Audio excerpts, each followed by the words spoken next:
Hello everyone, brain fit clinical tricks and tips में आज बात करेंगे हम थोड़े से इम्पॉर्टेंट ट्रिक्स की। ठीक है, to clear the exam of MPhil clinical psychology. हम सबको पता है कि हम क्लिनिकल साइकोलॉजी के लिए अभी कितना कितना क्रेविंग हो रही है and we have very limited forms left. अभी DMCH लुधियाना का भी फॉर्म आ गया है, इवास का तो अभी डिले होने के कारण we get a little more chance to practise. But हमारे पास कुछ और इन्फॉर्मेशन होना ज़रूरी है। जो जो नॉर्मल कोर्स स्ट्रक्चर है, जो UGC नेट का कोर्स स्ट्रक्चर है, जो हमें पढ़ना चाहिए, जिससे हमें मदद मिल सकती है, वो तो हम हर कोई कर रहा है। तो हमें कुछ नया करना चाहिए, कुछ अलग करना चाहिए ताकि we can crack the exam.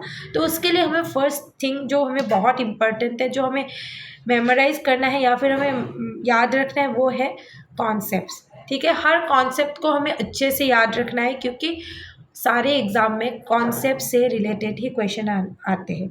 जिन लोगों को लग रहा है कि if you are going for a cheat मतलब जो चीट्स अभी अवेलेबल होता है या फिर कोई ऐसा shortcut tricks and techniques, please don't go for that. Just go for the books, go for the basic books like Fish, देन बैरन, देन AK सिंह। और अगर आपसे हो पाता है, if you can, then you can also go with some text book of basic clinical psychology. टास्फेल and ट्रेनर का बुक है, वो भी बहुत अच्छी बुक है। सिकेसरिली का बुक भी है, बहुत ही मोटा बुक है आई नो, बट अगर आप पढ़ना शुरू कर दोगे तो आप उसको ख़त्म कर सकते हो। साथ ही साथ में आप लोगों को एक चीज़ बहुत ज़्यादा ध्यान रखना है, वो कंसेप्ट क्लियर करना है। तो मैं आप लोगों को एक शॉर्टकट तरीका बताती हूँ जिसमें आप लोगों की टाइम सेविंग होगी। आप लोगों को क्या करना है, बुक में से वो टॉपिक उठाना है, जो हेडिंग्स है उसको देखना है। उसके बाद क्या करना है कि वो टॉपिक आपको पहले बुक में पढ़ना है। अगर आपको समझ आ रहा है तो it's okay, it's very good. और अगर आपको समझ नहीं आ रहा है देन जस्ट गूगल इट। ठीक है, आपको कई सारे गूगल में वेबसाइट्स मिल जाएंगे, कई सारे आपको यूट्यूब्स में भी वीडियोस मिल सकते हैं जहाँ पे आपको इसके बारे में डिटेल इन्फॉर्मेशन मिल जाएगा।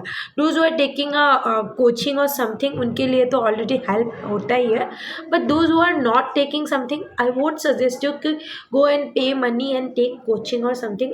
Even I don't prefer for something like that, but मैं बोलूँगी कि आप कॉन्सेप्ट क्लियर करने के लिए उस टॉपिक को गूगल कर सकते हो। तो गूगल AI से आपको बहुत ही अच्छे से समझ आ सकती है। डेफिनेटली गूगल AI से आपको समझना है, बट उसके बाद अपना दिमाग लगा के उस चीज़ को प्रैक्टिस भी करना है।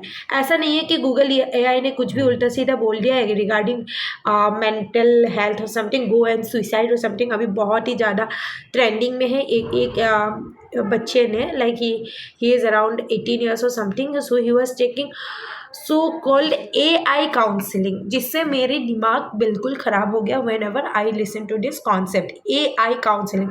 There is nothing called AI counselling. ठीक है, और AI काउंसलिंग में उनको सजेस्ट किया, उस बच्चे को AI काउंसलर ने उसको सजेस्ट किया कि go and take your life, go and suicide, this is an not solvable problem. I can't name the person, I can't even name the website जहाँ पे मैंने ये पढ़ा है, but yes I will say he is out, not from India.